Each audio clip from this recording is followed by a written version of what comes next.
أشهد أن لا إله إلا الله وحده لا شريك له وأشهد أن محمدا عبده ورسوله صلى الله عليه وسلم لا نبي بعده. فقال الله تعالى في القرآن الكريم: أعوذ بالله من الشيطان الرجيم بسم الله الرحمن الرحيم الذين آمنوا وتطمئن قلوبهم بذكر الله ألا بذكر الله تطمئن القلوب. Shallallahul Azim. Yang sama-sama kita hormati Ketua Masjid Agung Al-Madani beserta jajarannya, para tokoh alim ulama, bil khusus kepada para jamaah, bapak-bapak, ibu-ibu sekalian, ayah-anda, gundukan yang dimuliakan oleh Allah. Alhamdulillah, pada maghrib ini kita masih diberikan rahmat oleh Allah Subhanahu wa taala sehingga kita bisa menunaikan kewajiban kita sebagai seorang mukmin, beribadah kepada Allah.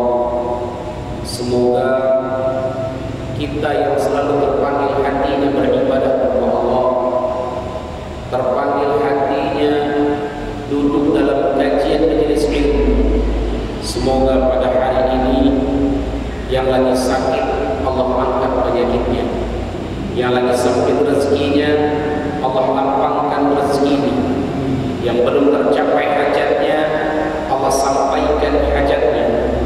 Kalaupun kita wafat, semoga Allah wafatkan dalam keadaan husnul khatimah.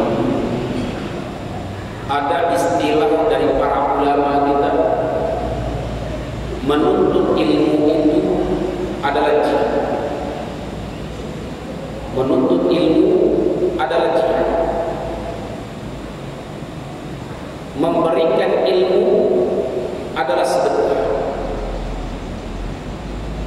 Maka orang yang menuntut ilmu tersebut, apabila ada mereka duduk dalam ruangan atau dalam kajian majelis ilmu, maka mereka akan ditempatkan di tempat yang tertinggi nantinya di surganya Allah Subhanahu wa taala, yang disebut oleh para ulama kita adalah taman-taman surganya Allah.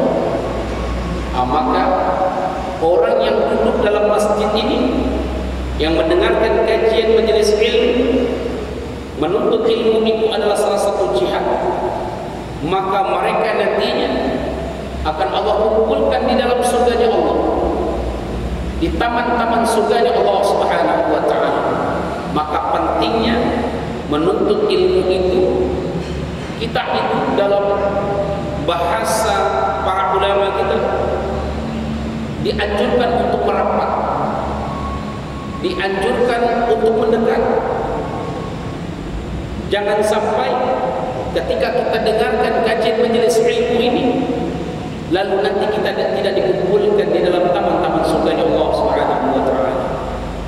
Maka dan oleh karena itu, bapak-bapak, saudara-saudaraku yang dimuliakan oleh Allah, yang mendengarkan suara ini, corong dari masjid agung kita ini, yang di luar, yang di rumah, yang menyempatkan duduk dalam kajian majelis ilmu, ini adalah salah satu jihad. Semoga Allah kumpulkan kita nanti di taman-taman surganya Allah Subhanahu wa taala. Bapak-bapak, saudara-saudara, para kaum muslimin hamba Allah yang dimuliakan oleh Allah Subhanahu wa taala.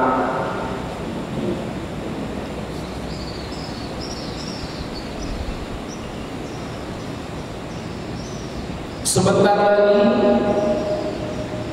kita kedatangan tamu yang agung,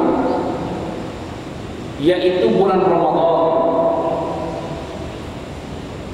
Banyak para dai, para mubaligh, para ulama kita mempersiapkan diri kita kita untuk menghadapi tamu yang datang.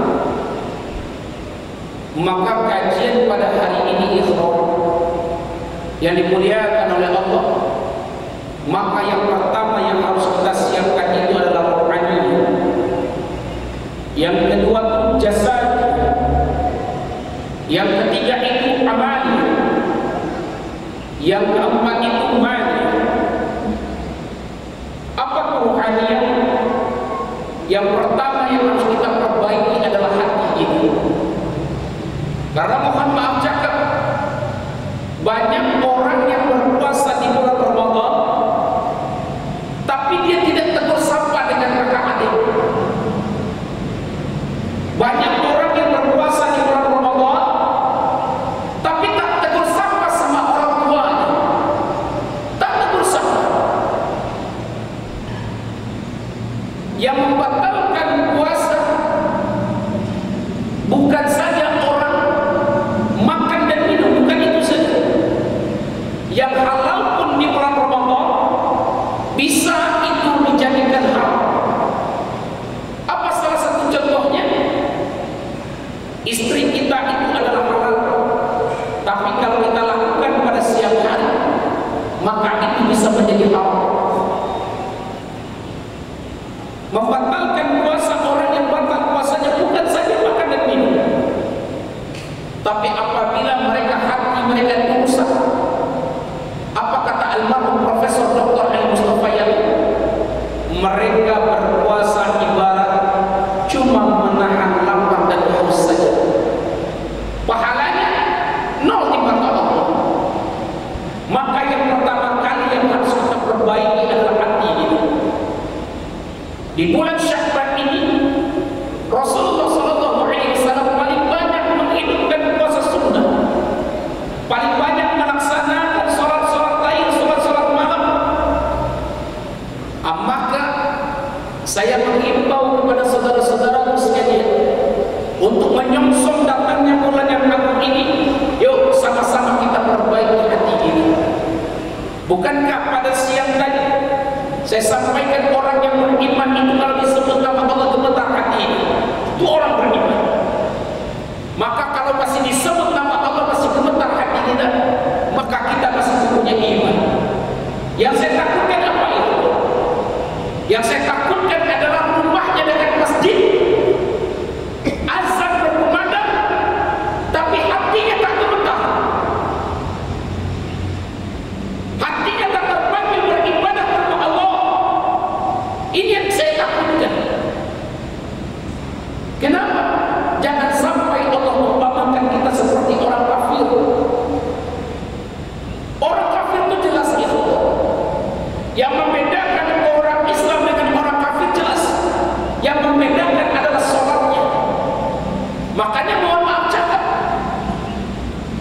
agamanya Islam tapi dia tak sholat, hatinya tidak gemetar. Ketika disebut nama Allah, maka mereka disamakan seperti orang kafir, karena imannya sudah lari ya. Tapi kalau kita lihat konteks dalam ibadah, cuma ada dua saja orang yang tak diwajibkan sholat. Orang sakit pun masih wajib sholat. Orang sakit tak bisa berdiri, dia duduk, tak bisa berduduk rebahan, tak bisa rebahan isyarat. Orang sakit masih wajib. Tapi ada dua yang tak wajib sholat. Yang pertama itu anak bayi, tak wajib sholat. Yang kedua itu orang gila. Mohon maaf cakap, kalau ada saudara kita di luar sana hatinya tak terpanggil beribadah, tak terpanggil hatinya meramaikan rumah Allah, disebut nama Allah tak gemetar hatinya, tak ada lagi rasa takut, maka mohon maaf cakap, walaupun agamanya Islam, tapi kalau dia tak sholat berarti sama dengan orang gila. Ini mohon maaf. Maka dan oleh karena itu perbaiki hati kita, perbaiki hati kita. Ustaz, bagaimana cara memperbaiki hati yang keras ini? Bagaimana cara memperbaiki hati yang keras? Dalam surah Ar-Ra'd ayat yang ke-28 begitu cantik, begitu indah Allah sampaikan. Alladzina amanu wa tatma'innu qulub bi dzikrillah. Orang beriman itu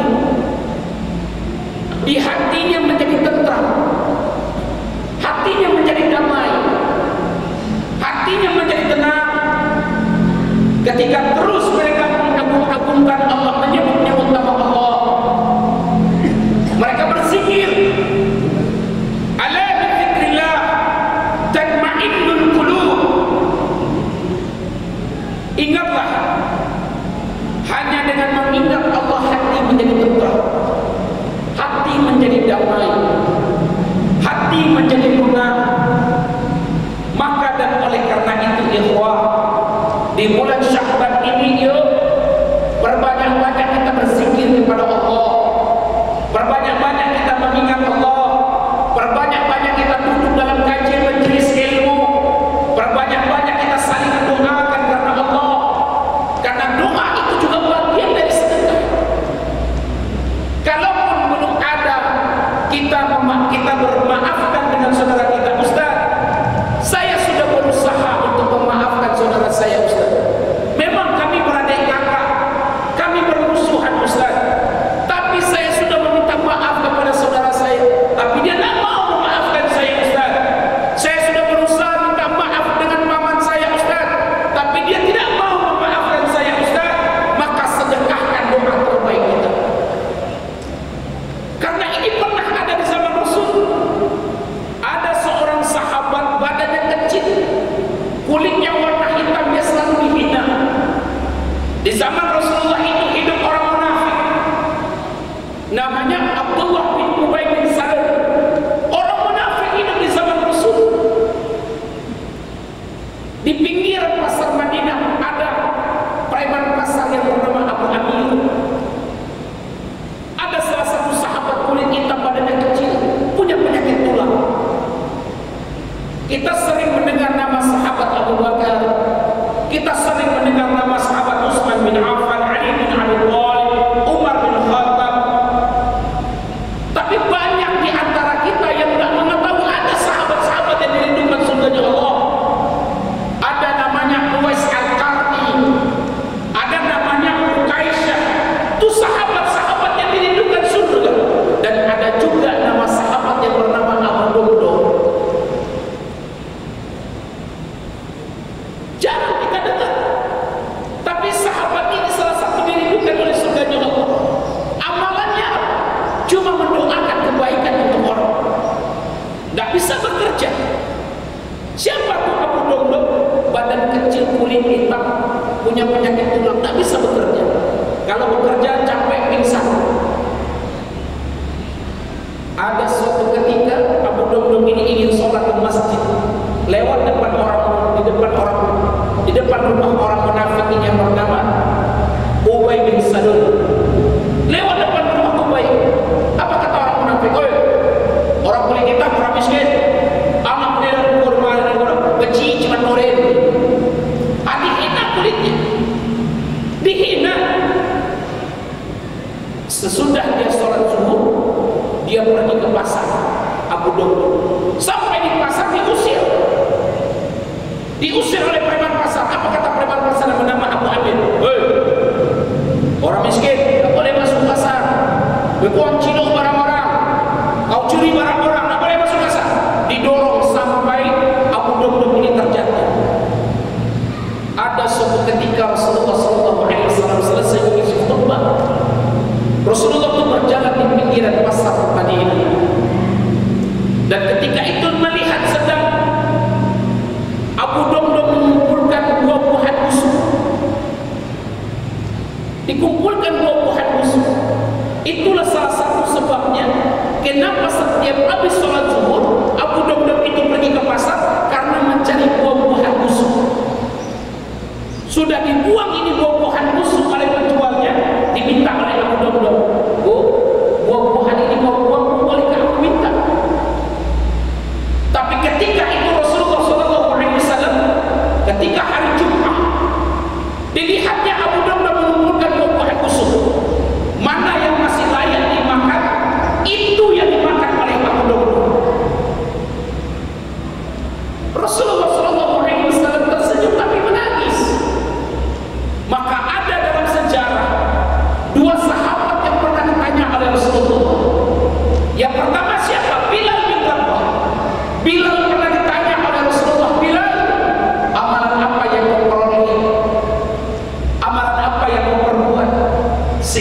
aku mendengarkan sendalku berjalan di surganya Allah. Bila Abu Damdam juga pernah ditanya oleh Rasulullah. Pernah ditanya. Tapi sebelum ditanya oleh Rasulullah, Abu Damdam berkata kepada Rasulullah, "Ya Rasulullah, kenapa kau menangis melihat diriku ya Rasul? Apa yang kulakukan ya Rasulullah? Ataukah kau mengira buah ini adalah aku curi ya Rasulullah?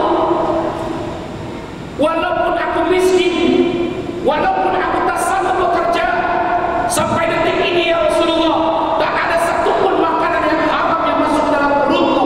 Menangis Abu Damdam. Tapi apa kata Rasulullah? Abu Damdam, amalan apa yang kau peroleh, kata Rasulullah? Amalan apa yang kau perbuat sehingga aku mendengarkan para malaikat mendoakanmu lalu kau masuk ke surga Allah?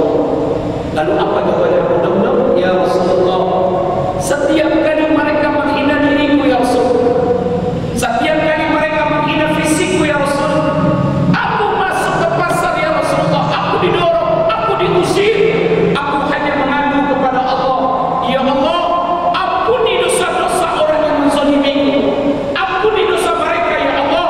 Didoakan oleh Abu Damdam walaupun dia dizalimi. Apa maksudnya Ustaz? Untuk membersihkan hati kita di bulan Syawal ini. Walaupun ada orang tak suka dengan kita, doakan yang baik. Ada saudara kita belum salat, doakan yang baik. Ada paman kita belum salat, doakan yang baik. Ya Rabb, bukakan pintu hati paman saya untuk salat ya Allah. Ya Allah, bukakan pintu hati saudara saya untuk kami saling memaafkan ya Allah. Doakan yang baik-baik. Disitulah datang rahmatnya Allah. Jangan sampai kita tak mendoakan mereka yang baik-baik, maka hati yang keras itu akan menjadi berat. Coba lihat batu yang keras lama-lama ditindih dengan air, dia akan berlubang. Hati yang keras, kalau kita selalu mengingat Allah, kalau selalu menghadirkan Allah di dalam hati kita, maka hati yang keras ini akan menjadi lunak, sehingga kita saling mendoakan karena Allah. Makanya kemana-kemana saya berceramah, mohon maaf cakap, maaf cakap, saya tidak memuji, tidak. Kalau ini lebih tahu, lihat-lihat saja di YouTube. Saya ketika ceramah di Aceh, ketika ceramah di Sorong di Papua, saya yang paling suka itu dengan jamaah-jamaah taklim. Walaupun dia tak suka dengan fulan bin fulan, tetap diajaknya sholat, tetap diajak saudara-saudaranya sholat. Walaupun dia bukanlah salah satu orang yang baik, menganggap dirinya bukan baik, tapi dia ingin mencari kebaikan untuk dunia akhirat. Dan ini harus kita sebut. Makanya kita bisa mendoakan kepada Allah. Coba lihat, siap tadi ayatnya. Kalau nggak salah dalam surat Al-Maidah, innal ladzina amanu wa 'amilus shalihat. Siapa orang yang beriman? Mereka yang mengerjakan kebajikan. Mereka mendirikan salat, mereka cintai saudaranya karena Allah, mereka saling mengajak saudaranya, mereka saling merangkul. Ketika saudaranya susah, dia merasakan susah. Ketika saudaranya senang, dia merasakan senang. Dia ajak saudaranya untuk meramaikan nama Allah. Lalu apa kata Allah? Ulaika hum khairul bariyah. Ini adalah sebaik-baiknya makhluk. Kalau Allah katakan kita sebaik-baiknya makhluk, jazaa'uhum 'inda rabbihim jannah. Balasan bagi mereka adalah surga Allah yang lebih. Maka begitu indahnya, begitu rindu Allah dengan seorang hamba, begitu cintanya Allah dengan seorang hamba, apabila dia selalu memperbaiki hatinya. Maka inilah pentingnya majelis ilmu. Ini pentingnya taman-taman surganya Allah Subhanahu wa Ta'ala. Orang yang menuntut ilmu itu diibaratkan mereka berjihad. Maka kalau ada orang yang menuntut ilmu, duduk dalam kajian majelis ilmu, lalu dia meninggal dunia, maka sepakat ulama mengatakan dia wafatnya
yang menuntut ilmu di jalan Allah. Itu namanya ketika dia meninggal dunia syahid akhir. Lalu ada yang Allah katakan mereka itu syahid dunia wal akhir. Siapa mereka? Mereka yang mengajarkan ilmu agama, mereka yang berdakwah di jalan Allah. Lalu ketika itu mereka meninggal dunia, maka dikatakan syahid, tapi syahid dunia wal akhir. Maka dan oleh karena itu ikhwan yang dimuliakan oleh Allah Subhanahu wa taala, kita sama tata hati kita, sama kita perbaiki hati kita, karena di dalamnya rahmat Allah yang meluas. Mungkin masalah ini pernah saya bahas beberapa tahun yang lalu. Sholat tak ada jaminan kita masuk ke surga Allah. Tak ada sholat yang menjamin kita masuk ke surga Allah. Sedekah pun tak ada yang menjamin kita masuk ke surga Allah. Kalau sholat yang menjamin kita masuk ke surga Allah, tak perlu lagi kita bersedekah. Kalau sedekah yang menjamin kita masuk ke surga Allah, tak perlu lagi kita berpuasa di bulan Ramadan. Kalau puasa yang menjamin kita masuk ke surga Allah, maka tak perlu lagi kita berhaji, tak perlu lagi kita berkorban. Maka seluruh ritual ibadah yang wajib maupun sunnah tak ada jaminan masuk kita ke surga Allah. Kan timbul tuh pertanyaan, Ustaz, lalu apa yang menjamin saya masuk ke surga Allah? Yang menjamin kita masuk ke surga Allah cuma satu, yaitu rahmatnya Allah. Maka perbaiki sholat kita supaya Allah kasih itu rahmat, perbaiki sedekah kita supaya Allah kasih itu rahmat, perbaiki cara kita, perbaiki hati kita supaya Allah kasih itu rahmat. Walaupun Ustaz, kalau Allah tak kasih rahmat tak masuk surga. Walaupun dia ulama, walaupun dia menghafal Al-Quran, kalau Allah tak kasih rahmat maka tak ada jaminan surga itu. Maka saya berdoa sama-sama kita tata di hati kita. Maka ada saudara kita berselisih beradik kakak dengan paman, jangan dibalas dengan keburukan, tapi balaslah dengan doa-doa kebaikan. Ada saudara kita belum sholat, jangan kita benci, doakan saja yang terbaik ya Allah. Bukakan pintu saudara hati saudara saya untuk sholat ya Allah. Sedekahkan saja doa-doa terbaik kita. Atau ada paman kita belum sholat, sedekahkan. Ya Allah, bukakan pintu hati paman saya ya Allah untuk sholat ya Allah, untuk meramaikan rumahmu ya Allah. Kita contohkan dengan yang baik-baik, dengan hati, dengan sikap. Maka hati orang yang tak mau sholat, walaupun dia paman kita, walaupun saudara kita, insya Allah hatinya akan terbuka untuk saling memaafkan. Yang kedua, perbaiki jasad. Sholat adalah salah satu olahraga terbaik.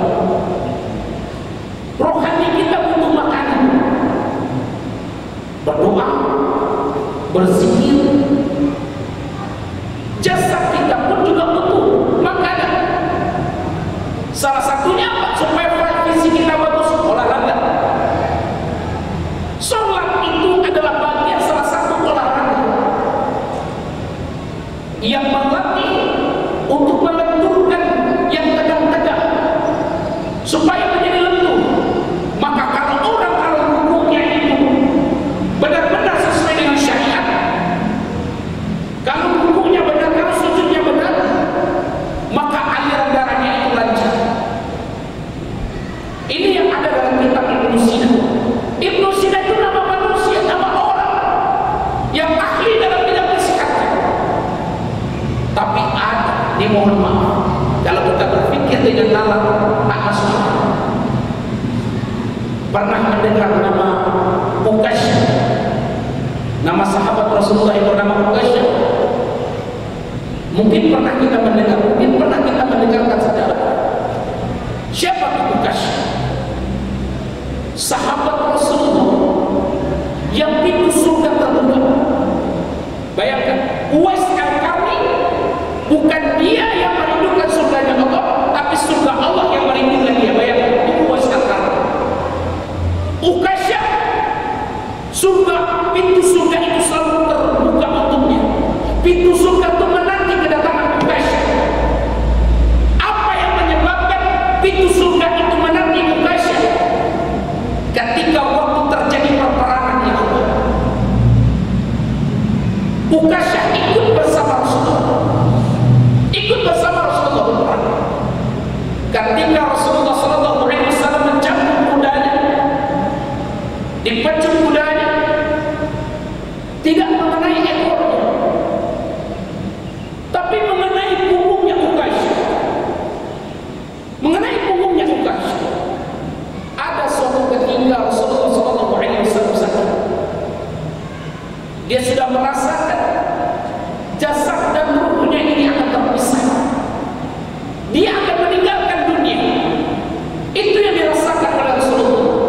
Sudah kurang lebih dalam sejarah itu 3 hari Rasulullah SAW sakit.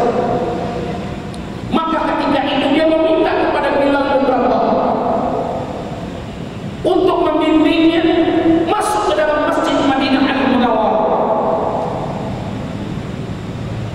yang tadinya Bilal bin Rabah azannya tepat pada waktu zuhur, matahari tergelincir sedikit.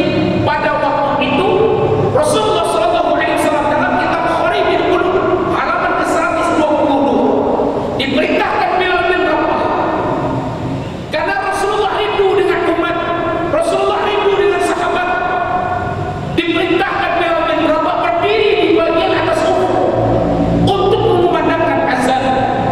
Ketika azan dimandangkan oleh Bilal bin Rabah, Allahu Akbar, Allahu Akbar, kaget seluruh orang yang tinggal di Madinah, karena waktu zuhur belum masuk. Bertanya-tanya dalam hati sahabat, bertanya-tanya dalam pikiran orang, ada apa ini, ada apa ini? Berbondong-bondonglah orang datang ke masjid. Ternyata ketika orang-orang berbondong-bondong datang ke masjid, melihat Rasulullah SAW berdiri di atas mimbar, disitulah mereka melepaskan kerinduan kepada Rasulullah. Ada yang tak ketemu dengan Rasulullah 1 minggu 14 hari, ada yang tak ketemu dalam sejarah 20 hari, rindu dengan wajah Rasulullah SAW. Maka ketika itu apa kata Rasulullah? Mengeluarkan kata-kata yang membuat air mata sahabat tak henti-hentinya keluar. Apa kata Rasulullah? Bahwasan Rasulullah SAW akan meninggalkan dunia ini. Makanya kalau ada yang menyangkut masalah utang piutang, ini yang diingatkan oleh Rasulullah. Tapi apa? Berdiri seorang pemuda, berdiri seorang pemuda, dia mengancungkan tangannya bertanya kepada Rasulullah, kalau memang nanti aku sampaikan ini Rasulullah adalah utang, bagaimana cara untuk melunasinya? Maka seorang pemuda ini menyampaikan, ya Rasulullah, waktu perang Uhud aku berada di belakangmu ya Rasulullah. Ketika kau mencambuk kuda tapi tidak mengenai ekornya, mengenai punggungku ya Rasulullah, apakah itu hutang ya Rasulullah? Maka apa yang dijawab oleh Rasulullah? Itu adalah hutang. Maka hutang itu ada 3 itu. Di dalam Islam hutang itu terbagi 3. Kenapa itu bisa menjadi hutang? Yang pertama itu hutang harta. Yang kedua itu hutang janji, hutang perkataan. Yang ketiga itu hutang perbuatan, walaupun kita tak tahu sekali itu. Sama yang dilakukan oleh Rasulullah. Rasulullah tak tahu, tak menyadari bahwa sang mencabut ekor kuda itu tak mengenai ekornya, tapi mengenai punggungnya Ukasyah. Maka apa kata Rasulullah? Itu adalah hutang. Dengan lantangnya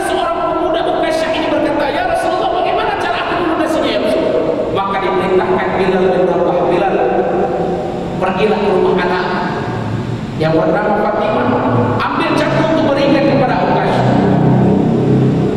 Dengan songongnya seorang pemuda yang bernama Uqasyah tak melarang Bilal bin Rabah, untuk mengambil cambuk tersebut. Maka ketika Bilal bin Rabah sampai di rumah, digedornya pintu anak yang bernama Fatimah. Assalamualaikum. Waalaikumsalam. Paman, ayah tidak ada di rumah, ayah bukan di masjid. Iya, tapi aku diperintahkan oleh Rasulullah untuk mengambil cambuk. Ditanya oleh Fatimah, untuk apa cambuk di paman? Untuk mencambuk ayah. Menangis Fatimah, kenapa ayahku dicambuk? Apa salah ayahku? Lalu apa kata Bilal bin Rabah? Ini adalah urusan Rasulullah dengan seorang pemuda yang bernama Uqasyah. Dengan lumbai dibawa cambuk ini ke Masjid Madinah Al-Munawwarah, diberikan oleh pemuda ini kepada Uqasyah. Ketika diberikan cambuk ini oleh Bilal kepada Uqasyah, maka berdiri seorang sahabat yang bernama Umar bin Khattab. Apa kata Umar dengan lembut? Hai pemuda, aku yang akan menggantikan hutang yang Rasulullah. Dakkah kau lihat Rasul? Dia lagi sakit. Aku yang menggantikan hutangnya Rasulullah. Aku yang akan membayar hutangnya Rasulullah. Maka cambuklah aku, kata Umar bin Khattab. Lalu apa kata Rasulullah? Umar, ini bukan urusan, tapi urusan dengan pemuda ini. Pemuda itu terus merangkak ke depan. Berdiri seorang sahabat yang bernama Abu Bakar. Apa kata Abu Bakar? Hai pemuda, aku orang pertama setelah istrinya Khadijah yang mengakui Muhammad itu adalah Rasulullah SAW. Aku orang yang pertama yang meyakini kebenaran Rasulullah. Dia orang yang menerima sholat, dia orang yang menerima wahyu. Aku yang mengakui, kata Abu Bakar. Dia sedang sakit, maka akulah yang bertanggung jawab untuk melunasi hutang Rasulullah. Maka cambuk aku, kata Abu Bakar. Tapi apa kata Rasulullah? Abu Bakar, ini urusanku dengan pemuda ini yang bernama Uqasyah. Terakhir ada cucunya Hasan dan Husain. Kalau kita lihat dalam keterangan kitab Bukhari, cucu Hasan dan Husain ini berlari sebelum seorang pemuda Uqasyah ini mendekati mimbar. Hasan berada di tangan kanan, Husain berada di tangan kiri. Apa kata Hasan dan Husain? Paman, jangan kau cambuk kakek kami, paman. Dialah Muhammad, dialah Rasulullah. Paman, kakek kami lagi sakit, paman. Kenapa kau cambuk? Kami adalah generasi penerusnya. Kami yang berkewajiban untuk melunasi hutang kakek kami, paman. Dialah Rasulullah, dialah Muhammad. Jangan kau cambuk kakek kami, paman. Ditarik-tarik pelan-pelan tangannya Uqasyah oleh Hasan dan Husain. Cambuk kami, paman. Itu kata Hasan dan Husain. Apa kata Rasulullah SAW? Cucu Hasan dan Husain, ini bukan urusan mudah. Ini urusanmu dengan Uqasyah. Sampai di depan mimbar itu, maka berkata Uqasyah kepada Rasulullah, ya Rasul, waktu perang Uhud kita sejajar ya Rasulullah. Sekarang kau berada di atas. Bagaimana aku ingin mencambukmu ya Rasul? Bagaimana cara aku ingin melunasi hutang ini ya Rasulullah? Geramnya Abu Bakar tak tertahan. Sakitnya hati Umar bin Khattab tak tertahan. Apa kata Abu Bakar? Hai pemuda, kau hati-hati. Hati-hati dengan ucapanmu. Di depanmu itu adalah Rasulullah SAW. Lalu Rasulullah SAW minta Bilal bin Rabah, Bilal, tolong papa aku, kata Rasulullah, turun di atas mimbar. Ketika Rasulullah dengan badan gemetar turun di atas mimbar, dipapah oleh Bilal bin Rabah. Maka ketika itu berkata lagi pemuda ini, ya Rasulullah, waktu itu kau mencambuk kuda tersebut mengenai punggungku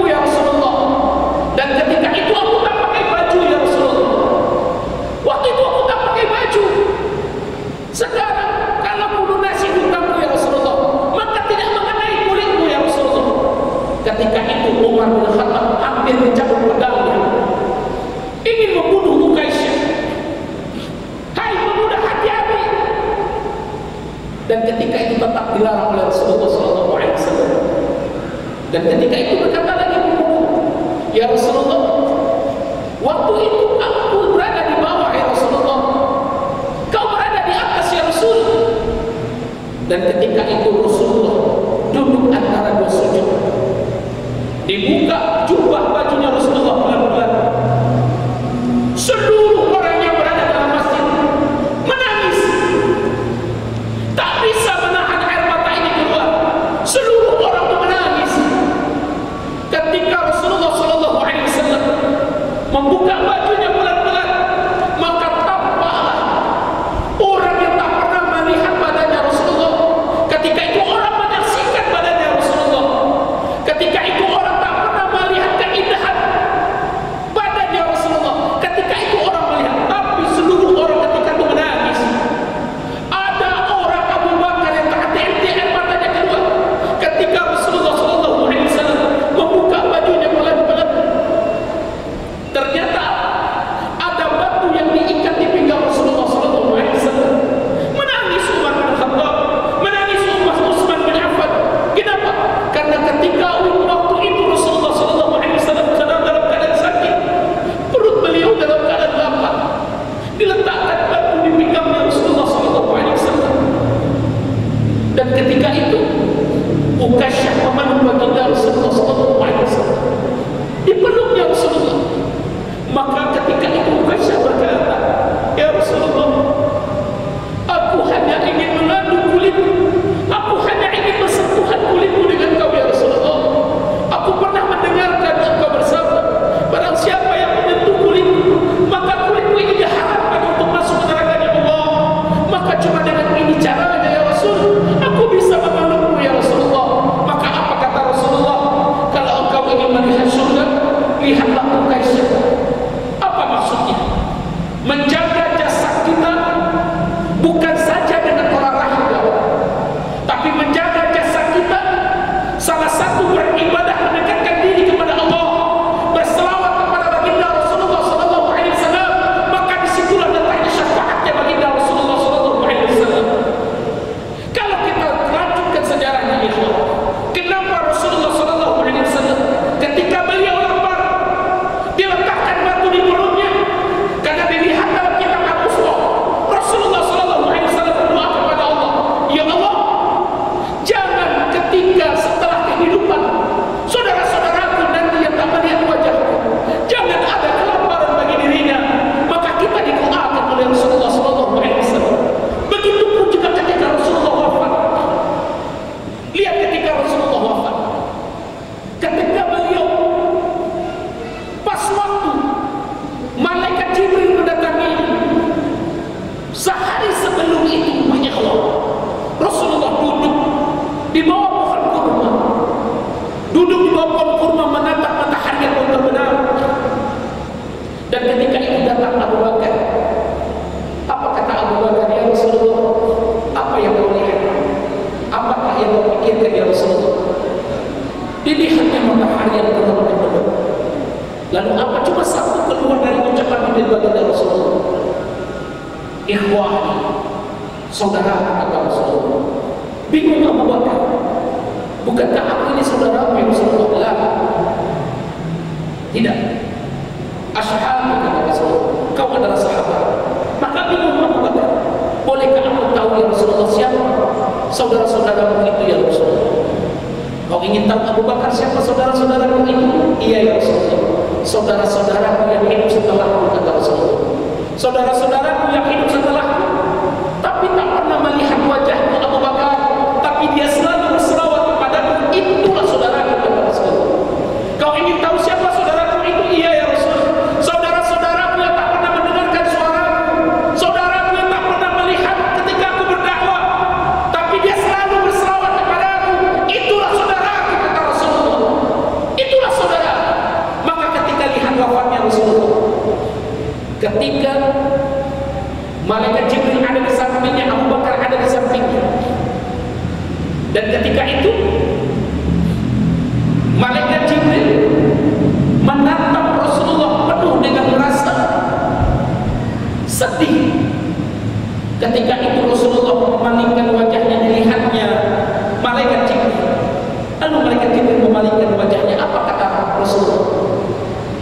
Jibril, kenapa kau palingkan wajah? Jijikkah kau melihat dirimu, kata Rasulullah. Lalu apa kata mereka Jibril? Tidak ya Rasul. Tak ada satupun manusia, tak ada satupun para malaikat di langit maupun di bumi menyaksikan kau sekarang ya Rasulullah menggigil begitu sakitnya sakaratul maut. Malaikat Jibril saja tidak kuat melihat Rasulullah menggigil begitu sakitnya sakaratul maut.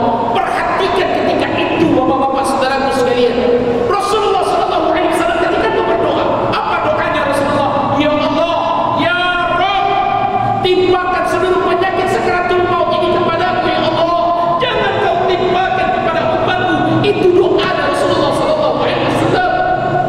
Itu doa Rasul. Maka ketika Ali bin Abi Thalib berada di kakinya baginda Rasul, bibirnya bergerak. Maka ketika itu Rasulullah itu ingin berkata, maka diletakkanlah telinga Ali di bibir baginda Rasulullah SAW. Apa yang terucap dari bibir baginda Rasul? Umatku, kenapa tak malaikat yang dipanggil? Kenapa tak anak yang dipanggil? Ketika itu ada anak yang bernama Fatimah. Kenapa ada cucu yang dipanggil Hasan dan Husain? Kenapa ada istri yang dipanggil? Kenapa ada sahabat yang dipanggil? Yang dipanggil, yang diingat adalah umat yang dipanggil. Apakah dan oleh karena itu, yuk di bulan Syawal ini bukan saja kita memperbaiki hati kita, tapi kita juga memperbaiki jasad kita. Perbaiki jasad kita dengan baik. Sholat itu adalah salah satu olahraga yang terbaik. Dan berdoa kepada Allah, ya Allah, walaupun Uqaisyah adalah salah satu sahabat yang dirindukan oleh surgamu ya Allah, yang kulitnya tak tersentuh dengan api neraka ya Allah. Pada hari ini kami berdoa ya Allah, ketika kami wafat, harapkan jasad kami untuk masuk ke neraka ya Allah. Ya Allah, ketika kami wafat, harapkan kulit kami disentuh oleh api neraka ya Allah. Lunakkan hati kami untuk selalu bersujud ya Allah. Lunakkan hati kami untuk mengajak saudara-saudara kami untuk beribadah. Lunakkan hati kami untuk selalu mendoakan saudara-saudara kami ya Allah. Harapkan jasad ini sebagaimana jasadnya kulitnya Uqaisyah diharapkan disentuh oleh api neraka ya Allah. Apakah dan oleh karena itu ya Allah, kalaulah kita adalah orang yang baik, hati kita bertata baik, jasad kita bertata baik, maka akan datangnya amal yang menjaga amalan-amalan yang baik. Dia sedekahkan hartanya di jalan Allah. Maka orang kalau hatinya sudah dekat dengan Allah, dia mensedekahkan hartanya di jalan Allah, tak terpikirkan. Dan dia pikirkan.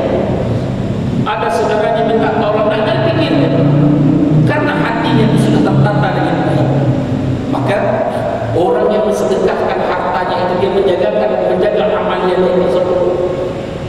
Orang yang sedekahkan hartanya di jalan Allah seperti satu batang yang rantingnya itu bercabang 7, cabang 7 itu bercabang lagi 100. Maka orang yang sedekahkan hartanya di jalan Allah, maka pahalanya itu dikalikan 700 kilo. Itulah hati yang bertata, itulah jasad yang seakan-akan selalu tunduk kepada Allah. Yang membedakan kita dengan pejabat, yang membedakan kita dengan para alim ulama, yang membedakan kita dengan orang kaya dengan harta, tapi membedakan kita dengan orang kaya dengan para alim ulama, dengan orang banyak harta dan para pemimpin. Yang membedakan kita cuma satu, yaitu tingkat keimanan kita kepada Allah. Alim ulama sujud sama kepalanya rendah, para pemimpin sujud kepada Allah sama kepalanya rendah. Orang kaya sekalipun kalau sujud kepada Allah sama kepalanya rendah, semuanya rendah. Tapi yang membedakan kita dengan mereka adalah tingkat keimanan kita.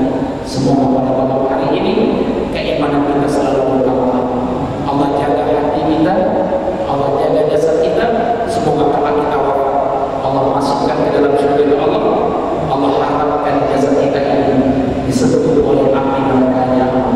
Dan oleh karena itu di bulan Syawal ini ada saudara-saudara kita yang belum sholat aja, yang belum meramaikan ibadah kehidupan Ismail aja.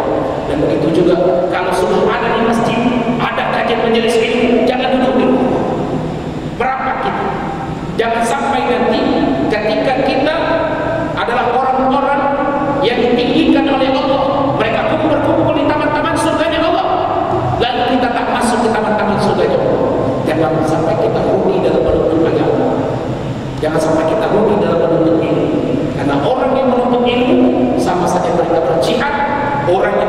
ilmu, sama saja mereka bersedekah. Semoga kita semua selalu diampuni oleh Allah Subhanahu wa Ta'ala. Kalau ada kata-kata yang menyinggung hati, menyinggung perasaan, jangan jadikan kajian ini menjadi suatu kebaikan, tapi jadikan kajian ini menjadi suatu kebaikan. Bagaimana sama-sama kita selalu meningkatkan keimanan dan ketakwaan kepada Allah. Sampai sini ada yang bertanya, Bapak Ibu sekalian? Ada yang bertanya? Tidak ada. Sudah masuk. Sudah masuk. Yang kurang lebihnya mohon maaf. Assalamualaikum warahmatullahi wabarakatuh.